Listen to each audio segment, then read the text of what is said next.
টি-20 বিশ্বকাপের বাংলাদেশ দল ঘোষণা হতে পারে রবিবার। লিটন যদি অ্যাপ্লিকেশন দিয়ে বলে আমাকে বাদ দেন, তারপরও হয়তো বিশ্বকাপ টিম থেকে বাদ দিতে পারবে না টিম ম্যানেজমেন্ট।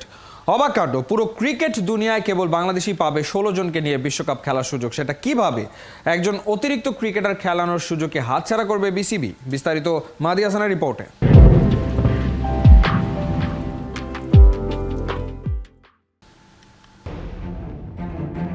আসন্ন টি-20 বিশ্বকাপে 15 জনের স্কোয়াড নিয়ে যাওয়ার নিয়ম করেছে আইসিসি।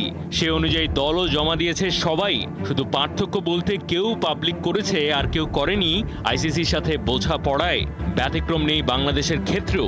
লিটন দাসকে ছাড়াই যদি স্কোয়াড দেওয়া হয় তাহলে নিশ্চিতভাবে মোট 15 জনকেই ওয়ার্ল্ড কাপে নিয়ে যাবে লাল সবুজ। তবে বিসিবি চাইলে পেতে পারে একটা অনন্য সুযোগ, যেটা পাচ্ছে না আর কেউ। লিটন দাস সহ 15 জনের স্কোয়াড ঘোষণা করলে ঘটতে পারে তেমনটা। মোট 16 জনকে নিয়ে বিশ্বকাপ খেলার সুযোগ পাবে টাইগাররা। টিমে সেই বাড়তি একজন কে? দর্শক, সেটা বোঝার জন্য দেখতে হবে পুরো গল্পটা। জিম্বাবুয়ের সাথে প্রথম 3 ম্যাচে পারফরমেন্স তো বটেই, শেষ 10 ম্যাচের খেলার কার্ড, গড়ে স্ট্রাইক রেট সবখানেই যাচ্ছে তাই। এমনকি টি-20তে তিনি ওপেনার পজিশনে চলেন কিনা সেটা নিয়ে আছে বড় প্রশ্ন।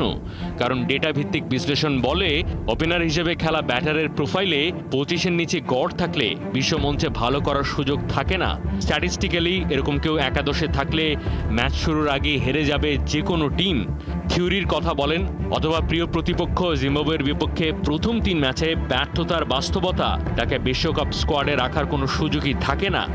বরং পারভেজ ইমন, তানজিদ তামিম কিংবা অন্য যোগ্য কাউকে অন্যায়ভাবে বঞ্চিত করা হবে ব্যর্থ লিটনের প্রতি অন্ধপ্রেম চালু রাখলে।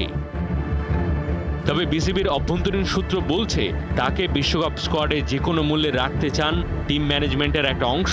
সেটার প্রতিফলন আছে বাংলাদেশের কোচিং স্টাফদের একজন নিক পোথাসের কথায়। প্রথম 2 ম্যাচে ব্যর্থ হবার পর যা বলছিলেন তার সারাংশ, দুর্দান্ত একটা বিশ্বকাপ খেলার থেকে মাত্র 1 ইনিংস দূরে আছেন লিটন, যদিও সেই ইনিংসটা পরে দেখা যায়নি। তৃতীয় টি-20তেও ব্যর্থ হবার পর খেলাযোগে করা সাম্প্রতিক রিপোর্টগুলোর বিপরীতে করা প্রশ্নের জবাবে আগে পরে লিটন বলেছেন, আমার ব্যাট হেসে ওঠার খুব কাছাকাছি। অবশ্য ব্যাট হেসে ওঠার এই কথায় হাসাহাসির শেষ নেই।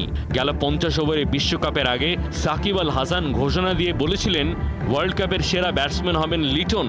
পরবর্তীতে সেই ওয়ার্ল্ড কাপে সত্যি বাংলাদেশের অন্যতম সেরা হয়েছেন, তবে সেটা স্মরণকালের অনন্ত বিপর্যয় আর ভরাডুবিতে। ঝড়ে তো বক কোনো না কোনো দিন পড়েই, সেই সূত্রে লিটন কোনো না কোনো দিন টি-20তে রান করবেই। তবে সেই অযৌক্তিক অপেক্ষায় থেকে বিশ্বকাপ দল সাজানো বাস্তবসম্মত হয় না একেবারে। এমনিতেও ওপেনার হিসেবে তার ক্যারিয়ার টি-20 স্ট্যাটস টি-20 বিশ্বকাপে ভরাডুবির জন্য যথেষ্ট।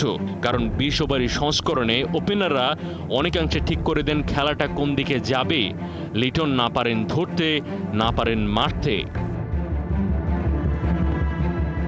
তারপরও যদি লিটনকে শেষ অবধি বিশ্বকাপ স্কোয়াডে রেখে দেয় বিসিবি, তাহলে প্রশ্ন আর বিতর্ক পিছু ছাড়বে না। কেন যোগ্য XYZ ক্রিকেটারকে বঞ্চিত করা হলো? ঠিক কি গভীর প্রেমের কারণে রান ছাড়া লিটনকে বাংলাদেশ দল ছাড়া করা যায় না? আর বিশ্বকাপের একাদশে ঠাঁই হলে রান না পেলেই হারিকেন টাইফুনের মতো ধেয়ে আসবে তীব্র সমালোচনা। মোদ্দা কথা, শুধু একজনের কারণে মনস্তাত্ত্বিক চাপে পড়ে যেতে পারে পুরো বাংলাদেশের ড্রেসিং রুম। অব্যাহত সমালোচনায় পারফরমেন্সে ঘটতে পারে তার নেতিবাচক প্রতিফলন। যদি শেষ পর্যন্ত লিটন কুমারকে রেখে 15 জনের বিশ্বকাপ স্কোয়াড ঘোষণা করা হয়, তাহলে একজন অতিরিক্ত খেলোয়াড় পাবে বাংলাদেশ। আর সেই অতিরিক্ত খেলোয়াড়ের নাম সমালোচনা। অবশ্য অবস্থার দৃষ্টিতে পরিস্থিতি এমন যে লিটন যদি অ্যাপ্লিকেশন দিয়ে বলে আমাকে বাদ দেন, তাহলে হয়তো বাদ দিতে পারবে না টিম ম্যানেজমেন্ট। অভ্যেস বলে কথা। প্রতি বিশ্বকাপে সমালোচনার নামে এক্সট্রা একজন ক্রিকেটারকে খেলানোর চল বহু পুরনো। সবাই 15 জন নিয়ে বিশ্বকাপ খেলে, 16 জন নিয়ে খেলার এটাই তো নিনজা টেকনিক। মাহদী হাসান, 71।